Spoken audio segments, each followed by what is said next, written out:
You're listening to Two Chunks and a Hunk. Movie musings for mostly everyone.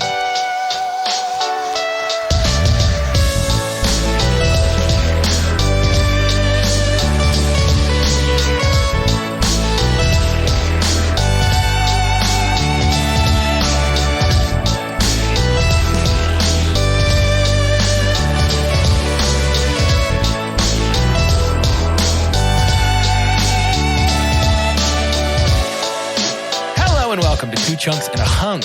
My name is Jordan Wonders, and this week I'm your chunk. I'm Doge, and hope is a mistake. If you can't fix what's broken, you'll go chunk. I loved that. And I'm Carter, and what a hunk! What a lovely hunk! I really thought one of you was going to do, I had a baby brother. He was hunky in every way. Yeah. I really thought I had a baby brother. Carter, I wish you would have read the stage direction before your quote. Are you reading that? In the midst of a massive, violent sandstorm, after witnessing his fellow war boys sucked off the war rig into a vortex. Phenomenal. That's powerful. Hey, why are you the hunk? I'm the hunk. Because in 2015, I saw a movie with the two of you. This was 7 years ago. I saw this very movie with both of you before. We went on a Saturday morning at like 10 a.m. Do you remember that? Like this was like such a grandpa showing of this movie. I had breakfast in the theater. Yep. Phenomenal. And what got you guys, y'all would have seen this regardless. I know I grew up on like George Miller Mad Max, and I wasn't sure if y'all had. But did I invite y'all, or did we just all say, let's all see it together? So my memory of it is this was a movie that we saw a trailer for when we saw, I believe, one of the Hobbits together. And all three of us were just like, oh, yeah, dude. Yeah, let's go see that. We'll talk about the tinglies that gave me in more detail later, but different kind of tinglies. The Hobbit? We were at Alamo Drafthouse, which is our favorite spot. I think that might have been my first time there. Oh my God. I think it was also my first time there.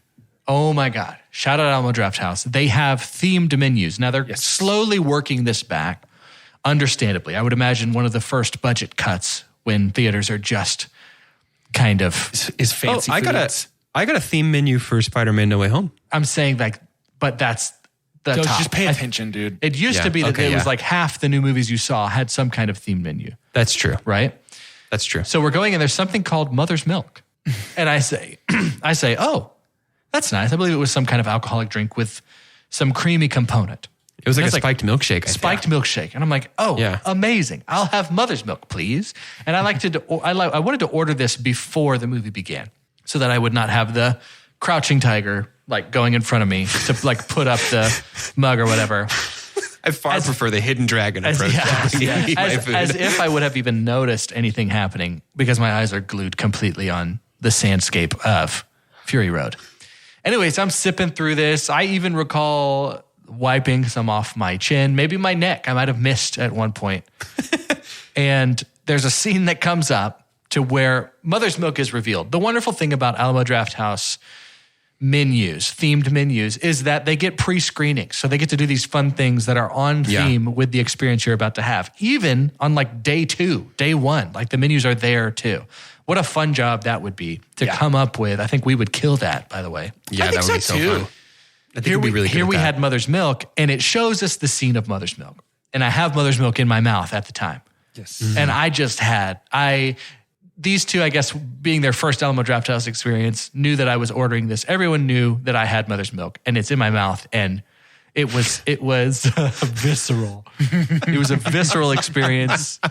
I did finish it. Just slow looking at you. That's all I remember.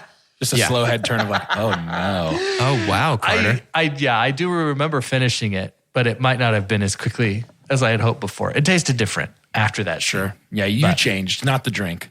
This was a special moment for us to see this together. And the last I think I'll never forget that.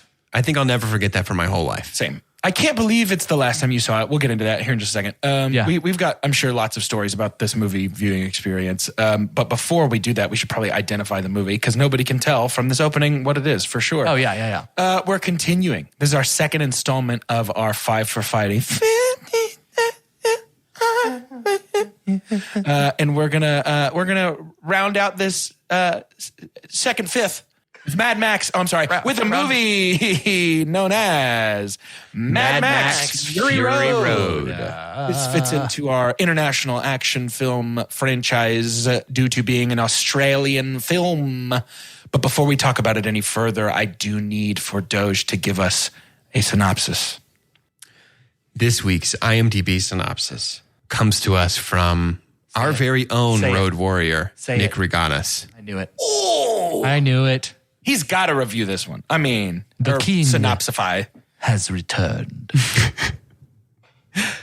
After a narrow escape in the barren deserts of the dystopian wasteland, the solitary post-apocalyptic survivor, Max Rockatansky, struggles to stay one step ahead from the water-controlling overlord Immortant Joe's marauding gangs, the Wild Boys.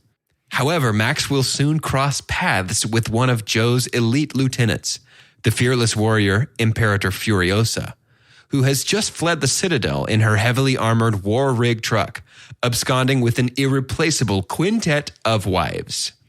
Now the powerful tyrant and his hordes of delusional zealots are after the unlikely team of Max and Furiosa.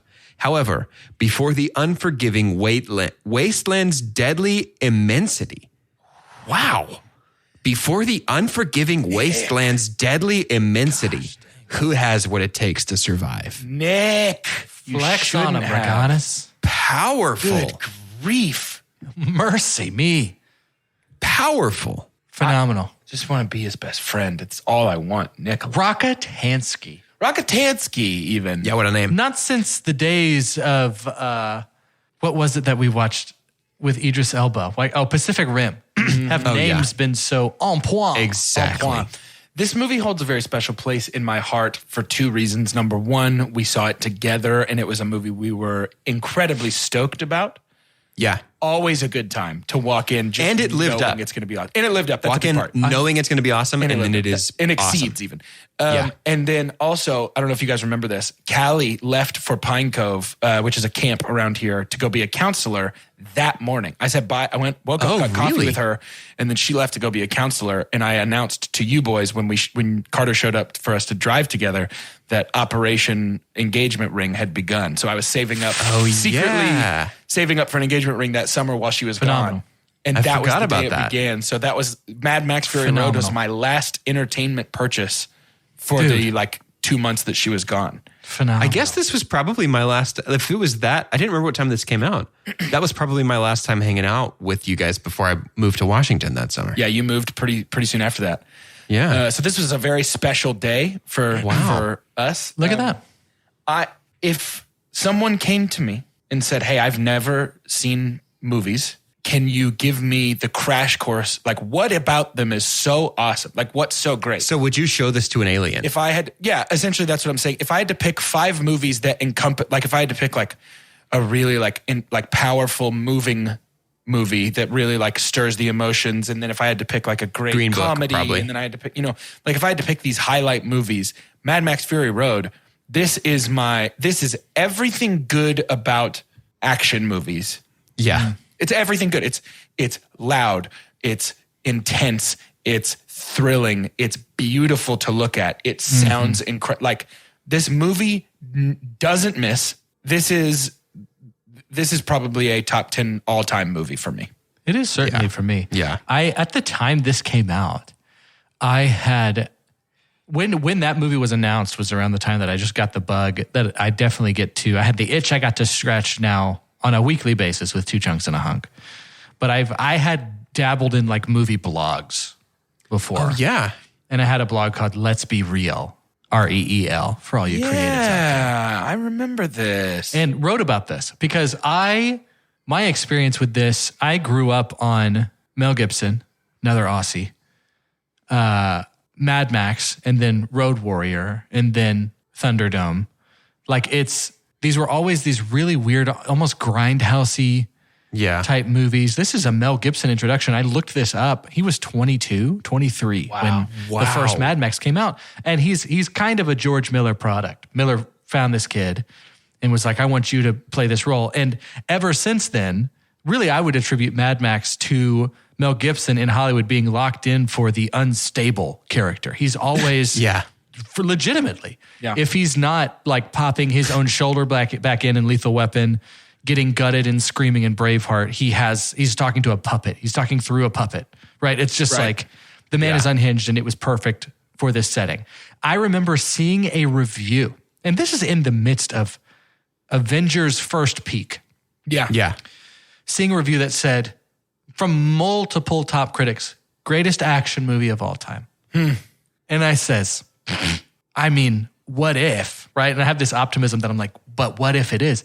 And its Rotten Tomatoes critic score was just wild. And to me, I feel like one of the only people in my group of friends that knew anything about Mad Max. It didn't matter as a franchise film. Yes, we touch on it a bit in the script, but I could not believe that this was championed and that this made the kind of money that it did. And that this won 6 Academy Awards, nominated for 10. I could not believe it. And I would say, I would agree with those critics, and I know we poo-pooed on some critics just a couple of weeks ago. I would say this is my favorite action movie of all time. Yeah. Wow. I think it's really hard to argue, to be honest. I think it'll take a while for you to change my mind, but I could not believe. And I want to, I know I've taken up a lot of time early. I want to do my super dump. I want to do my super pump now. Oh, super pump. My super pump is what I'll just call vision. George Miller, there are so much wonderful stories, even from his leads, of being like, I wasn't sure, right? I wasn't sure. And George Miller isn't just hitting home runs. He ends up being he's not even like a Stanley Kubrick. You know, he's just doing these things that are absolutely wild. You just know he's going to have a vibe. He's like Guy Ritchie. He feels, all Guy Ritchie movies feel the same. For Tom Hardy and Charlize Theron to come back later after seeing the first screening and say, I'm so sorry. I'm so sorry. For George Miller to choose his wife to help edit this film. Yep. For him to have a cinematographer that logged over 400 hours. From the jump, this man who wrote and directed this film knew exactly what he wanted to do. Yes. Yeah, this is auteur vision to a T. And he completely delivered. What a flex. He was not surprised. Believe that. Believe that. This movie was done and hit theaters. He's like, great, that's exactly what I was looking for. Are you kidding? That's what I wanted to make.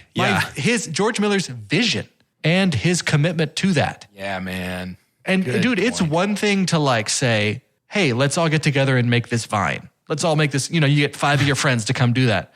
You said not only that, you said in 2015, when a lot of people's favorite superhero is a CGI'd version of like Bruce Banner, right? It's like all these things are happening. You say, we're going to have 90% of this be practical effects. Let's go to the desert.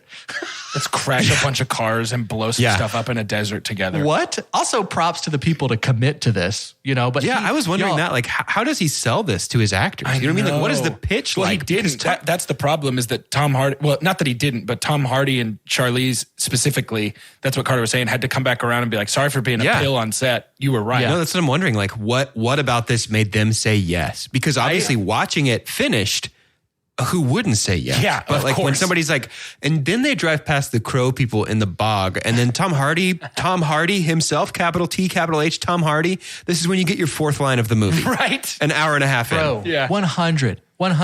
And he's even like, if you want to go back at the Mad Max franchise, if you're studying up as the actor or anybody on the crew, and you're just watching Mel Gibson and Tina Turner in a cage match. Yeah. And that's supposed to be what you're like, oh, it's going to be this? I understand this being iconic because it's so different. And it's its own apocalyptic vision that nobody has really touched since, unless you created Borderlands. But it's it's just like bizarre to me that he was able to do this. And much of my academic life is spent researching charisma. And that's got to be what it was. How else can you get that many people to commit? And it is sweeping, friends. It is not like it's not the one act play of our train movies. It's not 8 people that can interact with each other. It is Helm's Deep-esque. Yeah. Massive massive amounts of extras. They went ahead and credited about 95 people in this movie. Wow. I can't believe it. Someone gave him $150 million in 2015 to do an all practical effects movie in the desert. What is so like awesome? That's crazy so to me. Sick. Because Warner Brothers would never do that today. And no one knew it was good until it was done being edited. Yeah. On the other side of the success of doing that with Mad Max, Warner Brothers has, it feels like they put, after Mad Max, put all their eggs in the Justice League DC basket. Yeah, just focused on chasing Marvel. And it's like, guys, what's going on? You had this. You could have done this again. Yeah, man. It's just, look. Mad Max, its Metacritic score is 90. Of course. Wow. I want to meet somebody who watched this and was like, nah. Yeah, who doesn't like this? We saw the beginning of the first chase. I mean, I forgot how big mom, of a actually. Yeah, I forgot how big of a deal the first chase is in this movie, and we'll get to that. I know Jordan will lead us through that. And I remember being like, man, I forgot they front loaded it so much, and then and then it never stopped. I forgot that there was so much wonderful presence. Okay, you said that. Can I super pump then? Oh, come on, here we go. I know. Yeah, come on, here he goes. He's talking again on the podcast. Mike Ehrmantraut? I was about to say there was a little Mike. He's just talking again. Let me die, Walter. Just let me die, Walter. He's talking again on the podcast. That's not a bad Mike. That's not a bad Mike. I was going to super pump. You were. There. Yeah. It's the continuing escalation of the action. The fact that it crescendos for the entire 2-hour runtime of this movie, when the movie itself is structured pretty episodically. Yeah. It's almost like for maybe like the Odyssey, where it's like, hey, here's this challenge we have to fight. Yep. Here's this challenge, and now a new challenge, and now a new challenge. Maybe a little bit like Xena Warrior Princess, where it's like, here's the weird thing of the week. Right. Here's the weird thing of the week. It's like chapter 1, strapped to the hood of a car. Yeah. Chapter 2, in a semi-truck. But the way that each episode, each chapter is more intense than the chapter before. And not just like barely. It's like the moment that it stood out to me that I realized like, oh, this is what they've been doing, like, and really started to look back and try and catalog how it was building was the guys on the swinging poles, like at the very end. Dude. It's like, that's the coolest thing. And they saved it for like one of the last chapters of this movie. But just the way that like, okay, we know how to, it's almost video gamey, where it's like, we know how to defeat the little spiky cars. So next time we're going to have spiky cars and guys with bombs. And then after that, we're going to have guys with bombs, but they're different cars this time. And they have some motorcycles there. And it's just like, it's a boss introduce. rush, Yeah, the neighboring absolutely. cities are going to bring all their bosses. Yes. There is, you start the movie and you're like, oh no. And then like a minute and a half later, you're like, oh no. And like 5 minutes later, you're like, oh no, dude. Yeah. And like 10 Most of minutes my later, watching like, at my face is just like, no, like, yeah, you just spend the whole movie. So the first full 30 minutes is an action set piece. I timed it last night. I paused it right when abducted right at the beginning. Yeah. So the entire first 30 minutes is a full-on action set piece, culminating in Max getting in the truck with Furiosa. Speaking of vision, there's something to be said about George Miller. The cards in like saying the phrase of like held his cards close to his chest. His cards are made of pure crude oil, but he like in that opening scene when Max is running away and hooks up on that thing. He's holding his cards though. They just get him back. In my mind, he's going before the mass of people, zip lining through all these different things. But Miller says not yet, right? He says no. Mm-hmm. No, it'll get crazy. Not right now, though. Just wait. He almost got cool, away. though, huh? Yeah. Let's make him a blood bag. Oh my God. There's so much. There's so much I want to hit. We don't have time to hit everything. Let me super dump. Let me slow us down. Throw a quick e-brake. Yeah. Blow one of our engines, please. I read about why my super dump happened, and I understand it, and I kind of give it a little bit of a pass because it does make sense to me, but I still don't like it. our day for night doesn't look very good. That's mine too. Yeah, it's too blue. It's too the blue. least convincing day for night I've ever seen. So here's why I have a problem with it, because everything else is so spectacular that this feels a little cheap. What I found out is, I knew that he had a vision for a black and white movie, but the intention, I want to watch that version. The intention was always for it to only exist in black and white, where these day for night shots would look fine. Yeah. There's like the Chrome version. There's some version that you can watch. Yeah. Chrome that version. is black and white. Yeah. I definitely want to watch that. But as it stands in what I would call a at least visually perfect movie, this falls short of everything else. Well, that's mine too. That's my Superdump as well. I've Superdumped, super pumped. I'm out. See you, man. I'm out. Here you go. Impress me. Entertain me. Sure. There is, Carter, you've used this word a lot recently, and I like it. And I don't think Australia. Max, there's no movie that it describes better than this. Frenetic. This is a frantic, ferocious movie. It begins, first of all, I've seen this movie, I think 5 times, and every time I think he's peeing at the beginning. Every single time. This movie, but it is not endless and relentless because it has no other ideas. It's not like it's just like, let's just jump from one set piece to another, because this is just a showcase of cool things. It is all really thoughtful. Yeah. It's very, I appreciate the treatment of the female characters in this movie as having agency and having the women do power. All the saving in this movie. Every single bit of it. Yeah. Max almost does, I don't want to say nothing, but like Max is along for the ride in a movie that's not about him. And I think that's very intentional. It's the same thing as Indiana Jones in Raiders. Right. Where it's like if Indy never intervened, everything would happen the exact same way. Right. He has no effect on the plot. Right. And I think Max is has a little bit, more has effect. more agency than Indiana Jones, but yeah. But it's just, I think, something I noticed this time, and this feels like something that somebody would put in IMDb trivia, but it's just something I noticed on my own, is like, as the movie goes on, the, what do they call them? Breeders feels terrible. The women that they have rescued from the wives, Immortan Joe, the wives, they like carry themselves with a lot more confidence as the movie goes. Yeah. And they begin to like take pieces of other things and create these new outfits that are like, they go from sort of like scantily clad, stereotypical like harem type characters into these like desert warrior looking people by the end of this movie. And it feels like a movie about reclaiming power in a lot of ways, both political power, military power, but also personal power, taking your future into your own hands in a really cool way. And I really love that.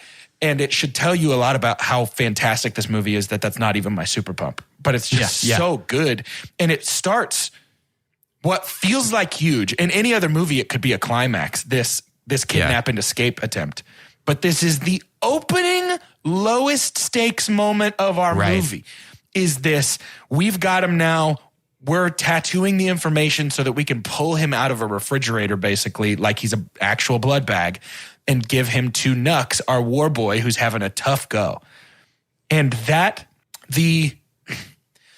think I want to take a moment and just sit in the world building of this movie. Oh, it's so good. It's perfect. My super pump was almost the people on stilts in the bog. Yeah, right. And because they're not explained at all. And they're just there. And like, I understand exactly what they're doing, who they are, why they're there. Yeah. Well, it's like we call Max a blood bag. We get some weird Australian pseudo slang, schlanger. Yeah. Schlanger. We get Schlanger. We get all these names of these people. We're never shown the bullet farm. It's never like, and just so you know, it's called the bullet farm because they make the bullets here. No, that's how they shoot. But that guy, the leader does have a cowl made out of bullets. Pretty awesome. Which is costume so won cool. an Oscar. Yeah, it should have won an Oscar. I mean, it's just the world building. Was it because of the gas mayor's exposed nipples? Could be that. I think so. So I described this movie to Callie last night. We were laughing about it. I just said, had she ever seen it before last night? Yeah, she had seen it. Okay. This is her second time. I told her that if somebody asked me what Mad Max Fury Road was, I would describe it as a disgruntled ex-cop is chased through the post-apocalyptic wasteland by a bunch of kinky desert Vikings. Yeah.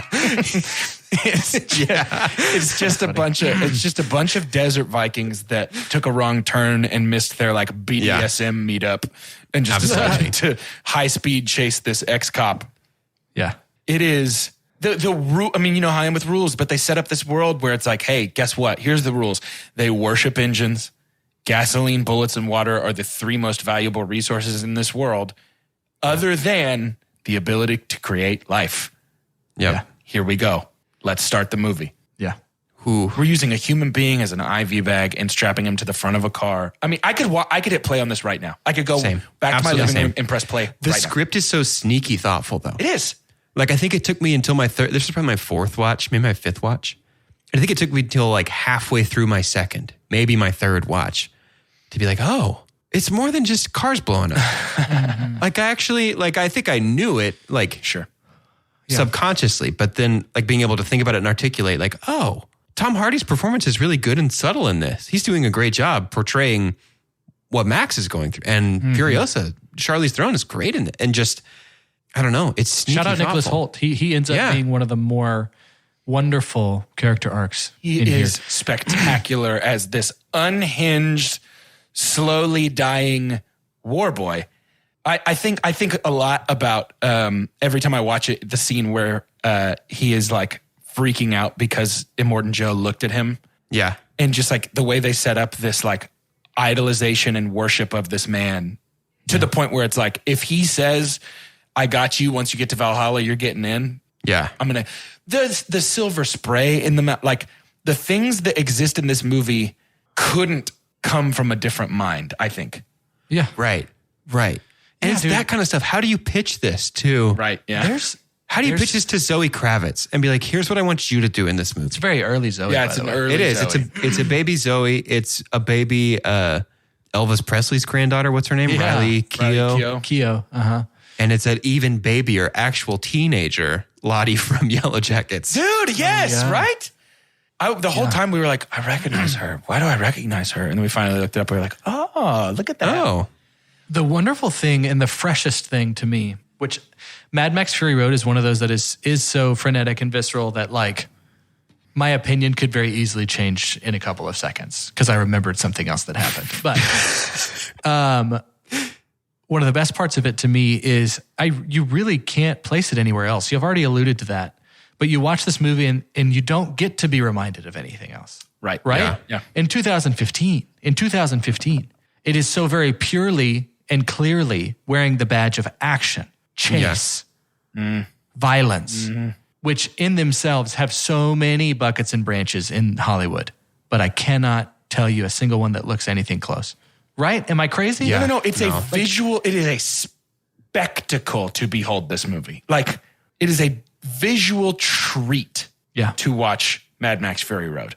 Yeah. It won sound mixing, editing, sound editing. It won costume. It won set. It won cinematography. Sure. And there was one more. It was up for Best Picture. It was up for Best Picture. Which for a movie like this is insane. Best Director.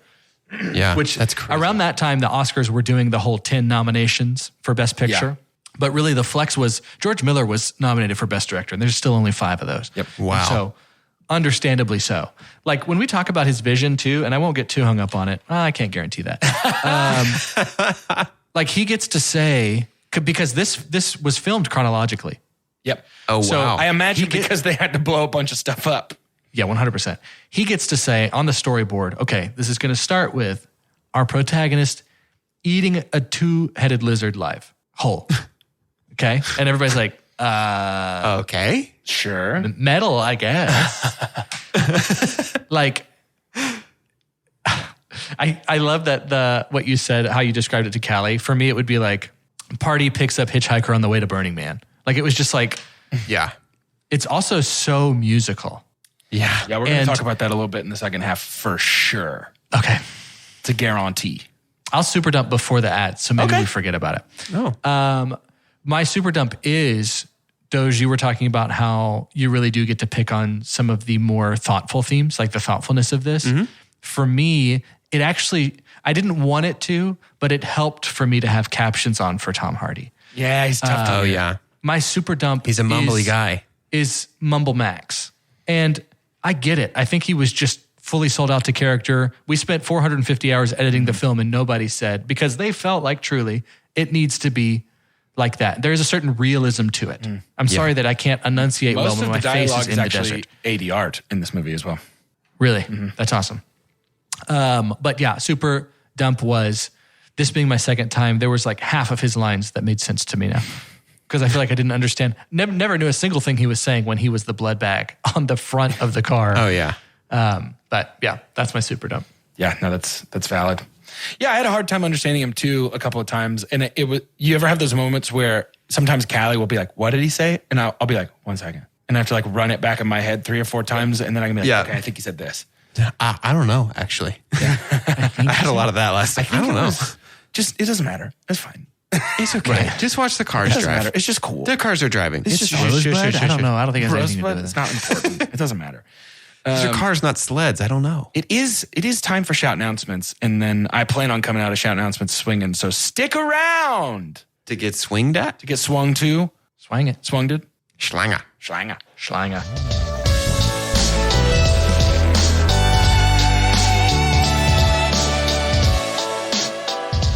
Australian slang for penis. I looked it up.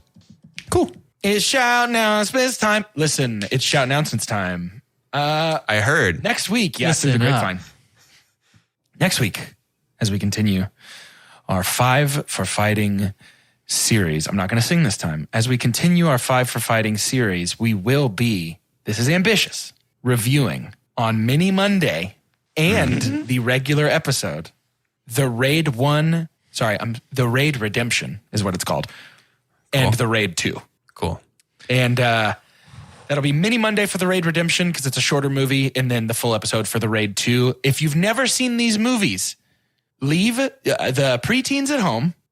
This is a graphically violent series of movies. We didn't say that before Fury Road. Our bad. These movies are insane, and I'm very, very pumped about talking about them. So Doge has never seen either of them. I haven't. Pretty pumped about that. So tune in as we review the Raid 1 and 2 next week. While you're sitting at home waiting for our Raid episodes to drop, you can rate and review us Nice. on the iTunes podcast store. That helps our show a ton. It's a great way for us to attract new listeners, a great way for you to reward us with some small kindness for bringing a small amount of joy into your life. Spotify also has ratings as well. You can give us the appropriate number of stars over there on Spotify. I don't think you can write anything, though. No, which is maybe for the better. It's for the best. I've seen the kind of nasty. It's probably for the I've best. seen the nasty stuff you guys type.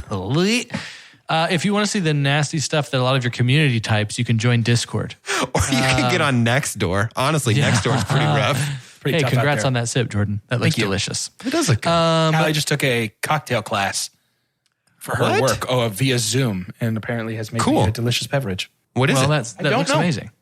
That looks amazing. It's brown. It's brown and has an Brown orange Town. peel in it. I think it's some type of old fashioned. Seems old-fashioned. Seems like an old one. Join Discord channel. That is $5, and it still is and always will be only $5. You can join season 3 of Box Office Ball. That'll be next year. We are currently wrapping up August for our season 2 of Box Office Ball with that fresh look. No, season 3. This is season 3. This is currently season 3. This is season 3. We've been around a long time. Wow. Yeah. And We saw this movie get to talk 7 to years us. ago. You Together. literally, to pay $5 a month, you could talk to us every day. I'm not kidding. Many do. Sure. And it's one of my favorite places to go. On the $3 tier, you get an extra vote, which you do. Obviously, everything's included on that $5 tier. But you get an extra vote in our vote series, and you get some Patreon episodes. Which, You get bonus. shout out. I'm manifesting it. By the time this episode releases, our Sonic 2 episode will be done being edited. You'll have It it. will be posted. You will have all Sonic- listened to it and loved it. do. But yeah, we'll take that money, but we'll give you some good content from it. Make sure you tune in. Quick update. This is a Negroni.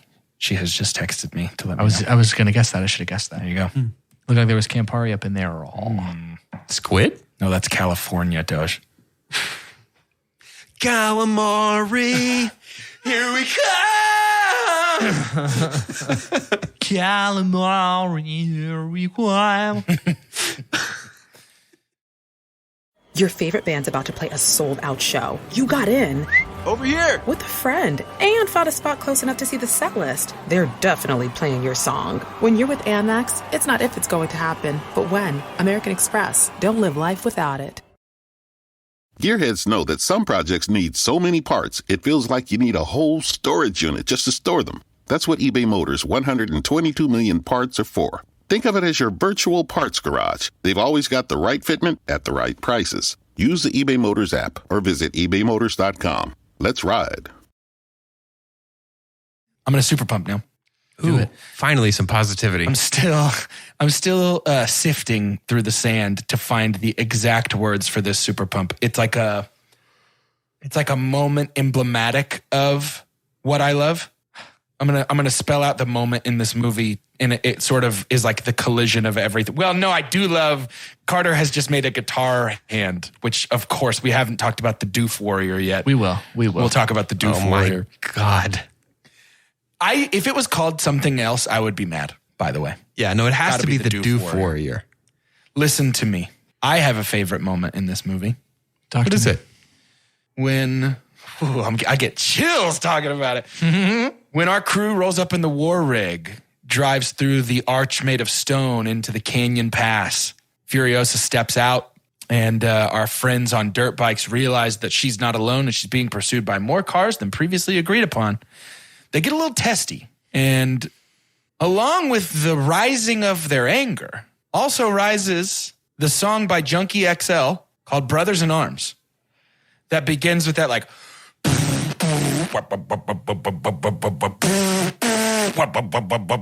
yep. And then it has this song sounds like an adrenaline rush. That's what an adrenaline rush sounds like. When it does the like, it's got all the like, gung, gung, gung, gung, gung, gung, gung, gung, and then it's got this high like, oh, and then the dirt bikes are jumping over the war rig and throwing bombs down at it. Oh my And goodness. they blow the thing, and we're high octane, high speed, Junkie XL's, I'm going to say it, masterpiece of a soundtrack blaring. Phenomenal. It is colorful. Don't get me wrong. Almost my super pump was our storm. The sandstorm. The slow motion, so much. the lightning, Unbelievable. the cars flying. It's when just it sucks the car up and then dismantles the car in the air and sucks all the war boys out. It's unbelievable. Yeah. But yeah, sometimes when you have like 10% CGI, it's glaringly evident in a movie. Not here, baby. I thought people died and they kept it a secret. Yeah. There's so many, car flippings that I'm like, that is the most realistic dummy I have ever seen in my life. Yeah. George Miller thought so too, by the way. He thought they killed a driver when he watched the dailies at one point. He was like, is he okay? And they're like, that's not real. It's a dummy. Mercy. The scale of that Harrison moment Ford with the in The storm Fugitive. is incredible. And it's another one of the moments I'm talking about where the soundtrack's perfect and everything. Yeah. This is just one of many moments in this movie. But there's a thing in movies where everything comes together, and it's like Thanksgiving when you got sweet potato, cranberry, turkey, and a little bit of mashed potato all in one bite. And it's like everything comes together in this scrumptious, perfect moment. Me too. That is this canyon scene for me. And it's just, I don't know what to call it other than like the peak, the apex of movie magic. Was I sitting between y'all? So that we didn't fight? No, in the movie. Were we feuding? We were feuding. I don't remember. Perhaps. There's a thing, and let me know if I believe you would have experienced it in this situation. It's going to sound so creepy. I shouldn't have prefaced it this way. But for the guys that I love the most. Were you wearing shorts? For the people I love, for the guys that I love the most, there is something I can only describe as like a thigh grab. Oh, for sure, like, dude. Oh, yeah. I'm like, and just like grab you. Yeah. And we just it felt like there were so many moments where it was like every thigh was accounted for. Yeah. Yes. Like someone's grabbed mine and we're just like, oh my God. Yeah, make sure you snag a thigh. We're all holding on to each other. Dude, it's just I'm gonna call it movie magic just because I don't know what word to use here. It's the congealment, it's the cross section of these moments. They look good, they sound good, they feel good, they are good. It's just like it gets me so unbelievably pumped. This movie has it in spades, but first place for me is this moment in this canyon. And if I could make my wake up alarm a video, it would be this scene. I can think of nothing I'd like to wake up to less than that Junkie XL track. I tried driving while listening to it today just to keep it fresh in my brain. And I looked down and all of a sudden I was going 386 miles per hour. Wow. I didn't know. My car. Your teeth were silver. Yeah. Can't do that. Dude, it is. I'm done pretending that I don't just want to wax poetic about how incredible this movie is. It's talk about our war beat, our war drum. Yeah. The rig that they created. Let's just talk about all the cars. It is just prop. It is real. This is a real thing. The guitar really shoots fire. It weighed like 130 pounds or something. The way we also chose to shoot this, which by the way, shout out to the unseen cars of this film. The ones filming all of the cars. Driving the cameras. Yeah. Holy moly. And everyone's committed. You can tell every bit of this is committed because it made a wonderful film. We're driving up. We've got the drums. Wow, so cool. It swings around to the front. Oh, the soundtrack is live. Oh, they can hear it too. Right now is live. They've whatever helmet thing they've made for this wearing red. The only person wearing red is our guitarist, who is this blind, wild albino piranha man. He is the doof warrior. Yes. Banging his leg and just playing this beat of like, he has, that is the blood bag. That is the pulse of the entire movie is that character. Yeah. Because he is actually moving the narrative and and what's so funny and such a George Miller thing is to be like, doesn't this look amazing? It's not really a question, is it? It's he's still this looks amazing. Yeah.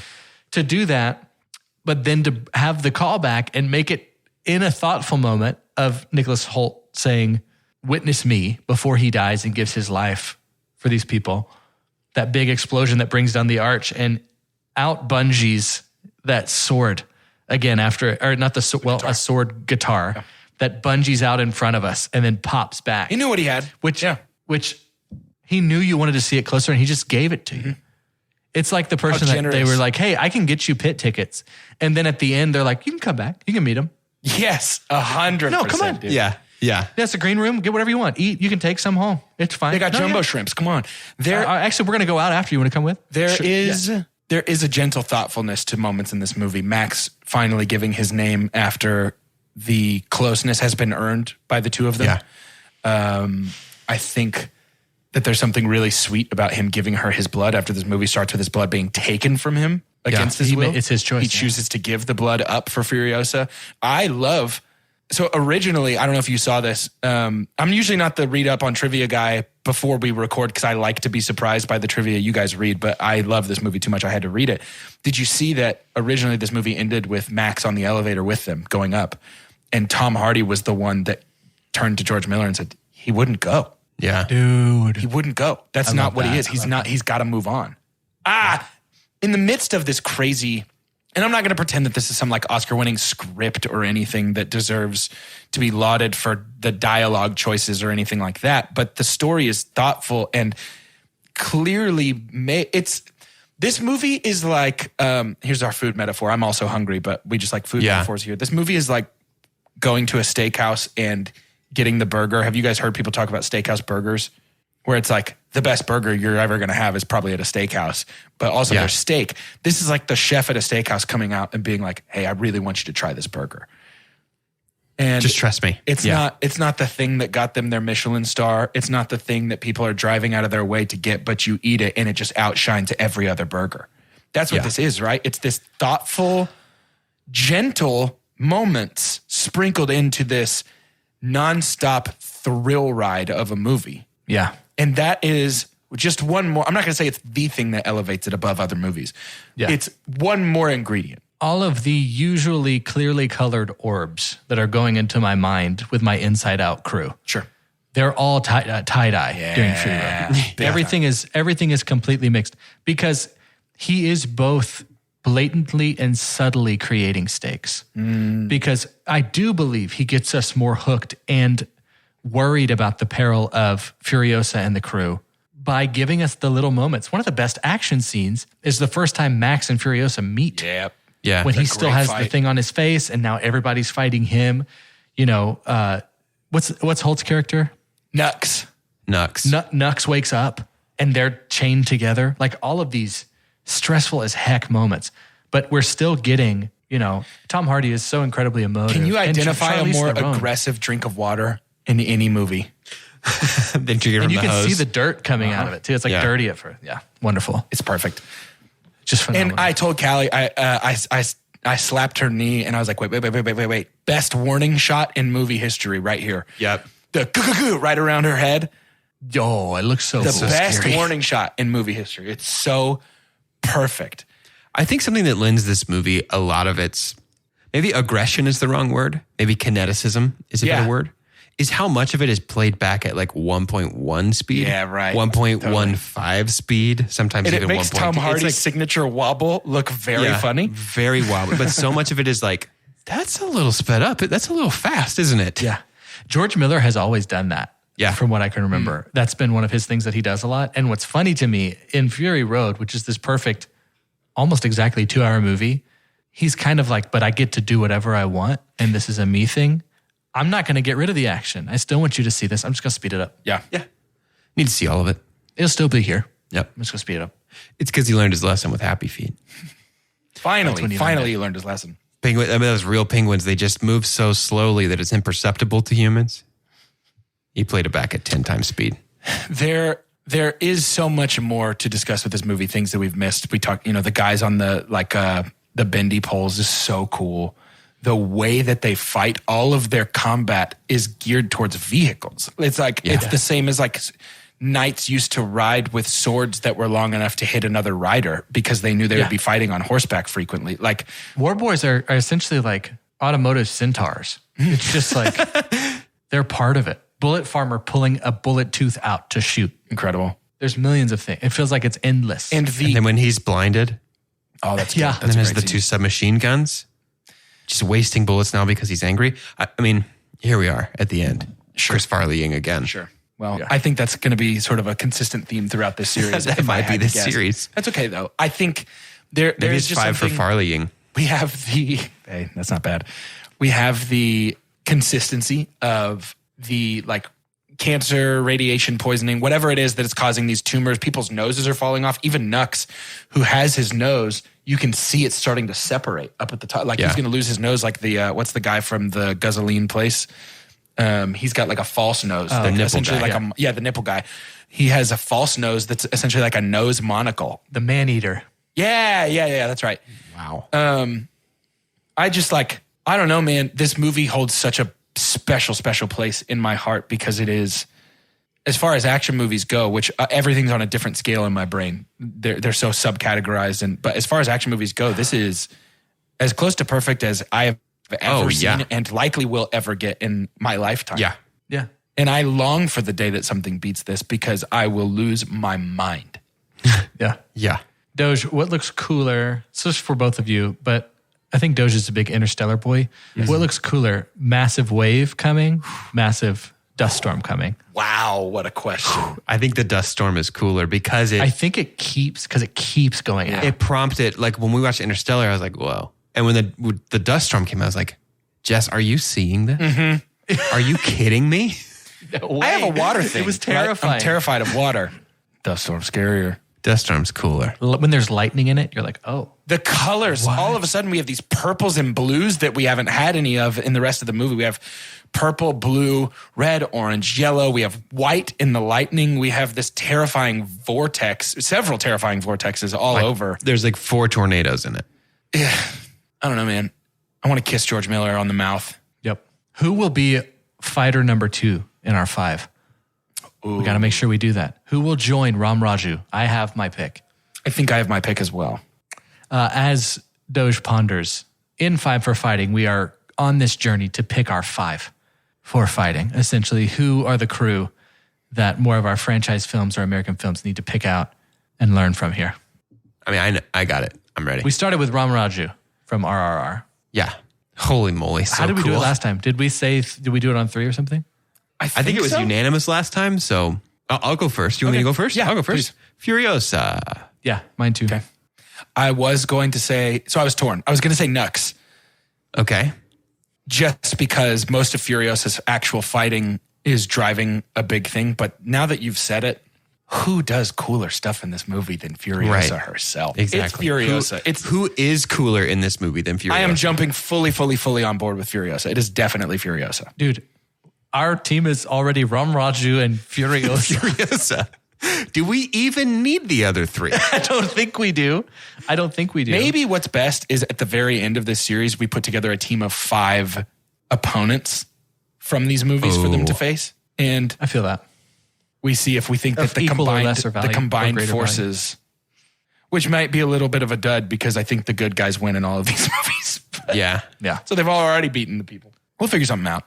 Maybe they got to fight somebody. Oh, I thought you were saying from like American action.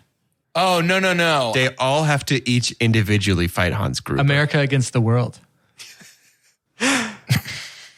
We'll figure something out. Chunkies, you don't even need that whole seat. You're only going to use the edge of it while you wait for us.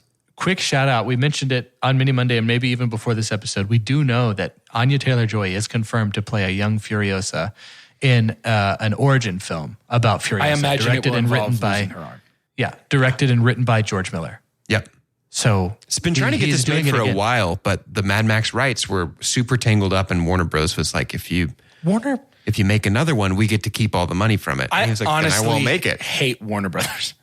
Like they're the most toxic film studio as far as they're pretty rough. As far as just like our way or the highway, and their way sucks and makes bad movies. Like, I think it's because they saw early success with Harry Potter. Yes. That was one of the first, of the new millennium, one of the first big franchise things. And so they're like, no, we're Warner Brothers. But those we pretty much get know what worse people want. the more Warner Brothers puts their hands on them. Like, I know. There is a direct line of correlation between how involved WB is with the production of a movie and how bad that movie is. And that's really frustrating because they have a lot of great properties that they are turning to dust. Yep. It's ridiculous. Let's rate Mad Max Fury Road on the scientific cinema scale, which is, of course, perfect. And as follows, the best thing we could ever say about a movie is own it, don't lend it, buy that poster. The next best thing is going to be buy it. That's followed by rent it and then stream it. After that is forget it. And last but certainly least, the worst thing we could ever say about a movie. God hath forsaken us. How could this be anything but a poster? Yeah, it feels like a waste of time to even give the whole scale. It's a poster. I'm buying the poster. Yeah, same. It's perfect. I was lying about the day for night shots. I love them. No, I'm just kidding. I really don't like them. They them. look so good. You know what? Perfect. Let's commit to each other. I bet that around the time of Furiosa, that Alamo Drafthouse is going to re-release Mad Max. Let's go see it again. Fury Road. Together. Yeah. Would you go see Fury Road with me again? Yes. And that'll be the last episode of our podcast. We're done at that point. It's over. From beginning to end. I do have to say it was a bummer I didn't see it in IMAX when it came out. But this movie deserves an IMAX screen. Woof. I had a good friend text me who I know loves Kung Fu movies. And I was like, hey, you got to check out RRR because we're doing this series on the podcast, doing like a bunch of action movies. And he was like, yeah, I'll watch it. And he texted me this morning and was like, dude, you were 100% right about RRR. It's incredible. Y'all are doing Fury Road next week, right? And I was like, yeah, we're doing Fury Road. He's like, cool. Can't wait to watch it. I've never seen it. Oh, your friend is in for a treat. Wow. The sweet, pure little eyes of my friend. Oh, be careful, little eyes. What Mad Max you haven't seen yet? Jaws' moms used to sing that to you whenever you were watching like MTV or something. My mom would come in and see me watching Degrassi and she'd be like, oh, be careful, little eyes, what you see. And I'd be like, get out, Mom. Trying to watch Aubrey Drake Graham roll around. At the speed of sound. At the speed of sound. My favorite Drake song. Tune in next week as we review on Mini Monday, The Raid Redemption, and on our normal Tuesday episode, The Raid 2. If you haven't seen them, watch them. You're going to have to raid those subtitles too. There's a whole lot of... What language do they speak in? A whole lot of raiding involved. It's Indonesia. Yeah, what language do they speak in Indonesia? I'm not sure. Anywho, it's in that language, so you're probably going to... I assume, maybe wrongly, that you're going to need subtitles. Yeah. Maybe you don't. Maybe you don't. And if that's true, I would love to know the name of the language spoken. Yeah. Hey, to end today's episode, I'd like for each of us to say our name and what vehicle we would drive if we were a war boy. It could be an existing vehicle, or you could create a new vehicle from the ground up. For Two Chunks and a Hunk, I'm Jordan Wonders. And you know those adult tricycles? Yeah. One of those, but with the tires of one of those combine tractors that like the tires bigger than your house. Yeah. You know what I'm talking about? Just these massive tires. And my role would be lookout. I'm behind the crew, but I'm so high up that I'm just driving with permanent binoculars. And my eyes would be, you could see in the lenses that my eyes were massive. That would be my look. It's like I'm driving and you just see these big blinks everywhere I look because these big circles of the binoculars are huge. Dope. And it would be just leaking oil constantly. So it's just jet black and shiny all the time because oil's just trailing off of it because it takes so much oil just to get it not to grind to a halt. Dope. And also, no, I'm just kidding. And also it has flames on the side of it. Yes, it does. I'm Dosh. And at the time we went to see this movie together, if I drove myself, I would have been driving a 2006 burnt red Nissan Titan truck with a V6 engine. R.I.P. man. I know this. And 4 beautiful round wheels. And you'd take your new friend to Best Buy in it.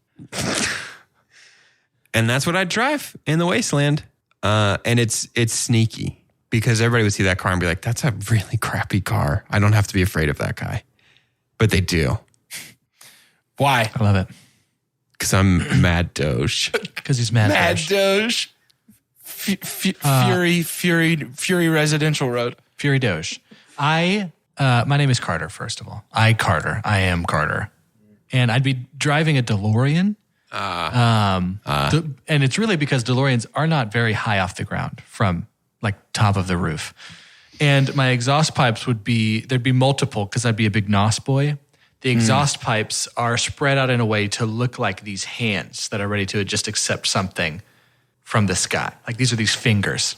And what I do is I get under the big rigs and there's a lift with those exhaust pipe fingers that lifts the car up. Yes. To stop them from going any further. Incredible.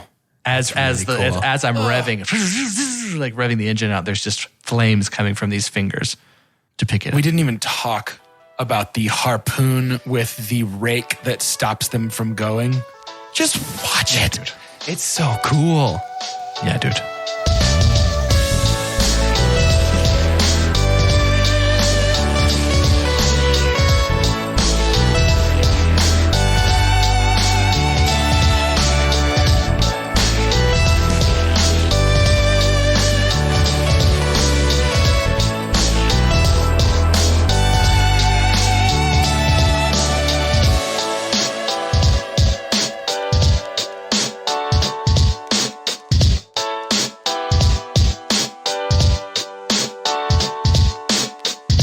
Progressive presents Forced Metaphors about bundling your home and auto. When you bundle your home and auto with Progressive, you get great savings and round-the-clock protection, which is as beautiful as looking your firstborn child in the eyes for the first time. Well, that's a bit much. Maybe it's more like looking your second-born child in the eyes for like the third or fourth time. Point being, the savings and round-the-clock protection are really, really magical. Forced Metaphors. Presented by Progressive. Bundle and protect today. Progressive Casualty Insurance Company and Affiliates. Discount not available in all states or situations. Long weekends are all about getting a little you-time. And at the Home Depot, you-time starts with you saving. Saving space with an HDX 27-gallon Tough Tote for only $13.98. Saving time with a free and fast-charging 18-volt battery when you buy select Milwaukee Power Toolkits. And saving you a trip with free delivery on over 1 million items. Do Labor Day your way with savings right now at the Home Depot. How doers get more done.